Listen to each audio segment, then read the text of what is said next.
Morning Bardhaman. আমি এই প্রথম একটু বেশি দূরে যাচ্ছি।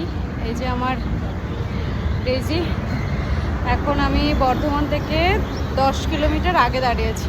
নতুন হেলমেট কিনেছি কালকে, পুরো দাগ হয়ে গেছে। দেখা যাক, অনেক একটু কি বলবো, মানে রিস্ক নিয়ে ভয়ে ভয়ে বেরিয়েছি। পারবো, টেনশন নেই অত। আর এই যে রাস্তা NH-19, মাঝখানে মাঝখানে প্রচুর গাড্ডা আছে। আমি তো একবার গাড্ডাতে গেছিলাম পড়ে যায়নি, গাড্ডাতে চাকা পড়েছিল, যাই হোক সামলে নিয়েছি।